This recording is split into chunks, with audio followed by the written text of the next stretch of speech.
Welcome to the Positively You podcast. I'm your host, Jessie Larson, and I'm passionate about helping you shift the way you think so you can create a life you're absolutely obsessed with. Each week, I'll be bringing you a guest or a thought that's going to help you feel more optimistic and equipped to take real action. Get ready to push past limiting beliefs, ditch that negativity, and start showing up as the best and most positive version of you. Girl, let's do this.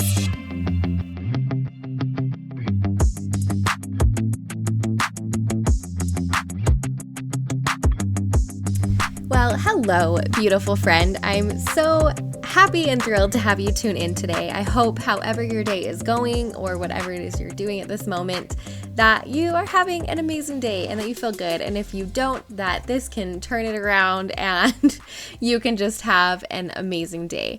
I love sitting down to record and feeling like I'm hanging out with friends, and I hope that you feel the same way when you are listening on the other end. So let's get into today's episode. Because Christmas is just next week, I can hardly believe it, I wanted to record an episode all about holiday traditions and kind of the ways that we celebrate with our families. So traditions are obviously a huge part of Christmas and the holiday season, no matter how you celebrate. And they can be super fun, but they can also have a flip side where they stress you out, or they've got more of like a feeling of obligation, or we just always do this. This is just the way it's always been, rather than like a feeling of excitement or like happy anticipation, right? And so I kind of wanted to just talk about the traditions that we do and why we do them, and if they're working for you and if they're not, and kind of what to do.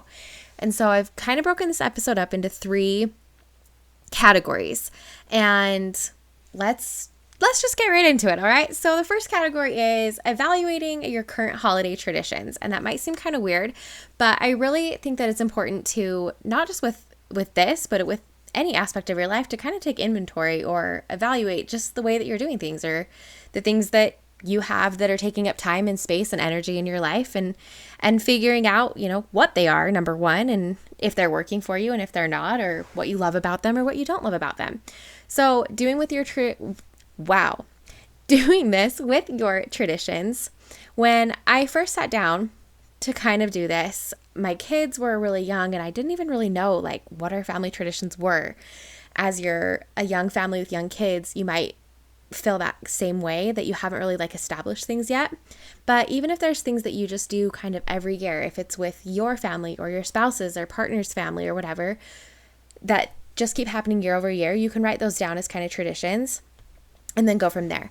And then, so if you want to physically write this down, you can, or if you want to just like mentally kind of take a note of the things that you do each year, the traditions that you've got, the parties that are always annual, whatever, just the things that kind of come up every single year during this time of year.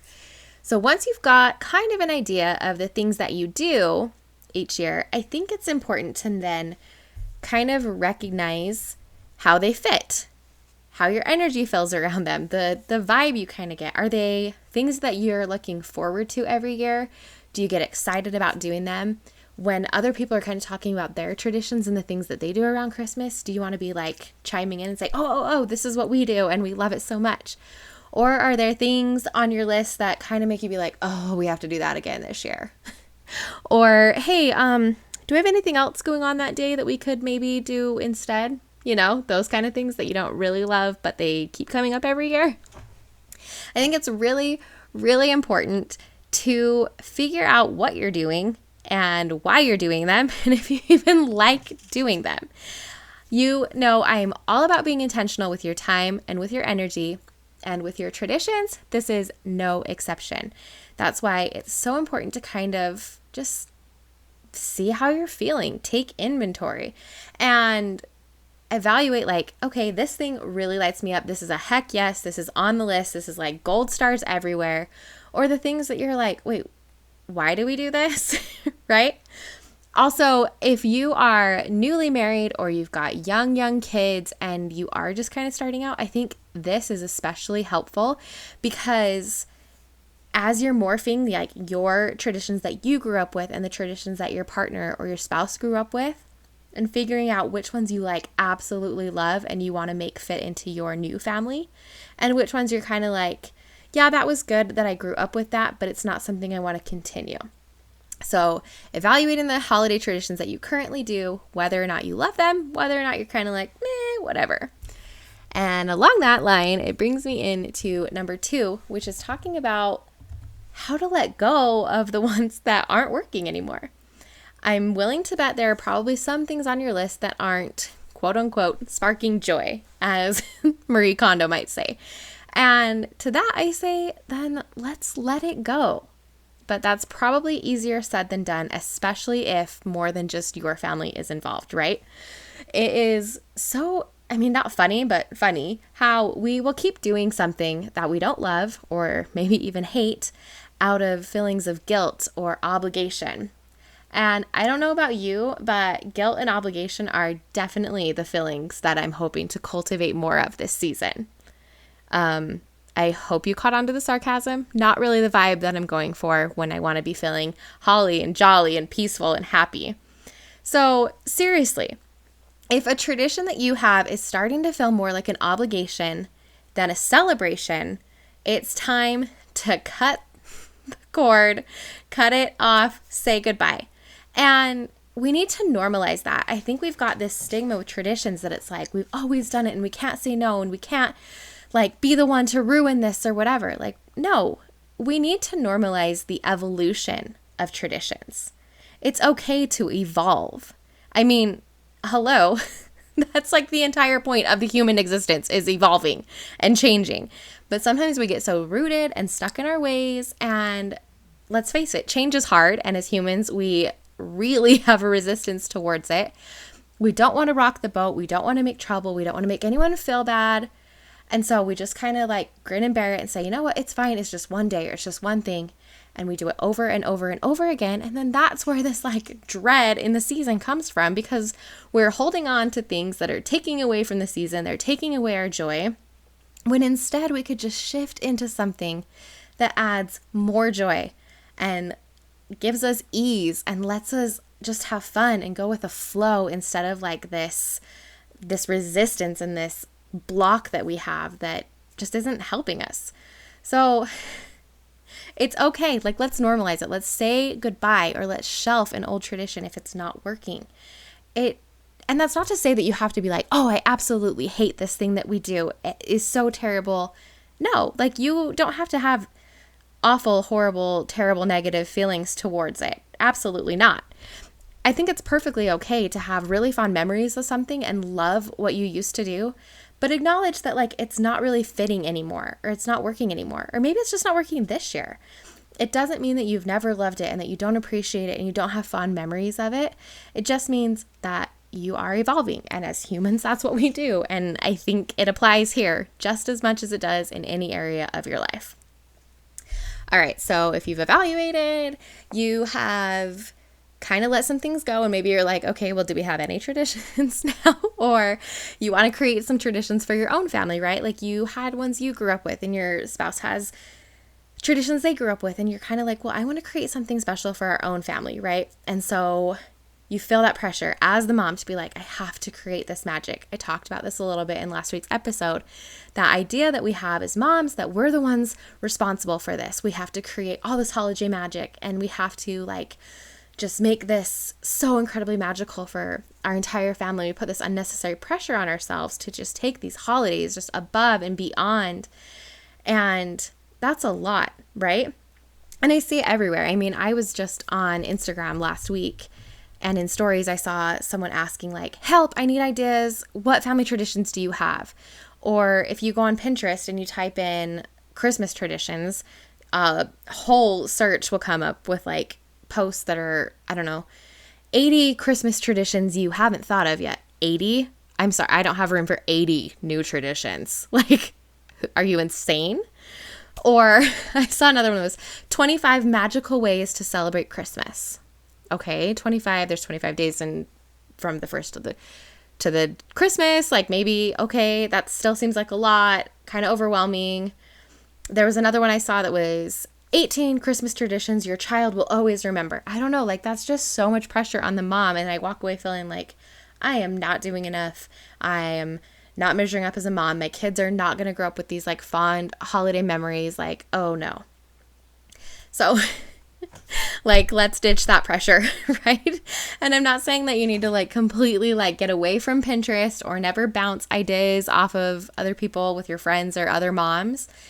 But maybe instead of approaching the idea of creating new traditions for your family around what other people do, let's try to get a little bit more intentional about what your family actually likes to do and just kind of let your traditions evolve organically and kind of create themselves. That sounds maybe weird and you're like, okay, well, how's that going to happen? Like, you can still be intentional about it, but not have to like go on and search and then force a tradition on your family.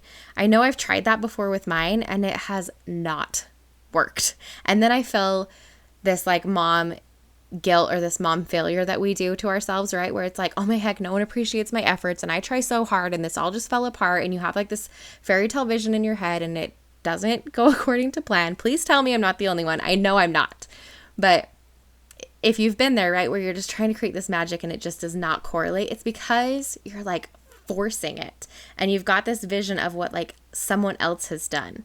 And it's like, well, they did it perfectly and whatever. So I'm going to share 2 of the traditions that we do in our family that have happened organically, and they've just kind of morphed into a tradition because anyway, I'll just share. So one of them is that, so I have 3 kids and they each buy for each other. So my daughter will buy a present for both of her brothers, and then the boys will both buy one for the brother and the sister. Does that make sense? So they all buy for each other.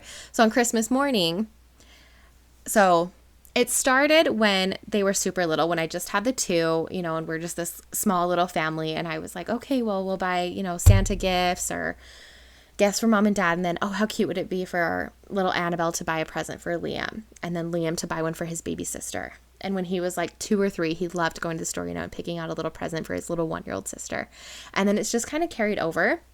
And my favorite thing about this tradition that we've done is that all through the month of December and leading up to Christmas, my kids are so excited to go shopping for their siblings. They think about what they want. I have one-on-one time with each of them because I take them all shopping separate. So it's intentional one-on-one time that I have with my kids, but then we're thinking about the other 2 while we're out. And it's so fun to be shopping with them and to have them kind of like their little minds are just going, and they're so generous. Like they're so intentional with their gifts. Like it's not just, oh, get him this, whatever. Like they know what would make them smile, what would make them like so happy. And then on Christmas morning, the last couple of years when they've run down the stairs, I'm not joking you, the first thing that they have done is grabbed a present from under the tree to give to the other person. Like they want their present they picked out opened first. And then of course they get excited about the things that they're getting too, but it's been such a fun tradition to have them buy for each other and to have that intentional time, and they remember the gifts that they got for each other, and it's just so fun. So that's one of them, and it happened organically. Like I just took my little 2-year-old when he was 2 shopping for his baby sister, and then it just kind of kept happening. It wasn't something that we sat down one day and we were like, okay, I want to do this tradition. I think it would be amazing. Like it just happened, and that's why it's so fun, right? The other one that we have is actually a tradition that just started last year. So this will be our 2nd time doing it, but it's called Christmas Steve, and it's the 23rd of December. So my kids were getting really excited, the Advent and Christmas countdown. And so they're like, what's today? And, it's 3 days till Christmas, it's 4 days till Christmas. And they were like, okay, so it's not Christmas Eve, it's Christmas Eve. And my littlest, Finn, at the time was 3, and he was like, who's Christmas Steve? And he was getting really confused with us saying Christmas Eve. He thought we were saying Christmas Steve for whatever reason. And we all just thought it was hilarious. And so it stuck. So that's how it started. But then we were like, we need something to do for Christmas Steve. And we were going to do gingerbread houses that night anyway. So now Christmas Eve is the 23rd of December. We do a family gingerbread house night where we each make our own gingerbread house. It's just this fun little thing that we do. It just started last year. I'm not joking. My kids have talked about it all year. All year. They cannot wait for Christmas Eve. They might be more excited for Christmas Eve than Christmas. I don't know. Jury's still out on that one. But those are my two favorites because they happened so organically. I didn't sit down. I didn't go on Pinterest. I didn't, look at what every other mom was doing and try to measure up. So I hope that this just gives you kind of an idea to let the pressure go and to just let things kind of evolve, to let it work for your family. Like we have, there's all these things that work for other people's families. I have a friend who goes every single year up into the mountains and they cut their own Christmas tree down and it looks like the funnest thing. And for them it is, and it morphs really well with their family. For my family, that wouldn't work, at least not right now. Like it's just not something that would flow really well. And so if I tried to do that, it would be really forceful. I definitely would feel some resentment. You know what I mean? Like if it's not aligned or it doesn't fit, it's okay. I also think that it's okay to try new things and to be okay saying, yeah, that's fine. It was fun this year. Not really our thing. And to not be afraid to let something go and let something drop. Like it's okay. So let's just recap really quick with traditions and how to make the most of them and just to be more intentional with them and have it feel more easy and flowing and just light, right? So number 1 is evaluate your current holiday traditions. Number 2 is don't be afraid to let go of traditions that are not working for you anymore. And number 3 is creating new traditions for your family. Let it happen organically. So I hope this episode was helpful for you. Just a quick little one right before Christmas to get you thinking about the things that take up space and time and energy in your life. Your life is so beautiful and this season is so beautiful. And I honestly, truly want nothing more than for you and your family to just be filled with joy and for peace and to just feel lightness and ease this time of year and to just enjoy being with your family without feeling the pressure. So just big deep breath in, big deep breath out, and just let it go. Just be present. Don't worry about the next thing that you have to get done. Just enjoy your family. Be intentional. Take note of the things that you naturally enjoy as a family and just add more of that in. And I hope you have an incredible, very Merry Christmas.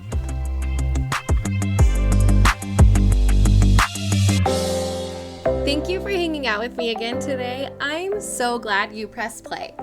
If you want to take a quick second to share this episode with someone you think would love it too, that would be amazing.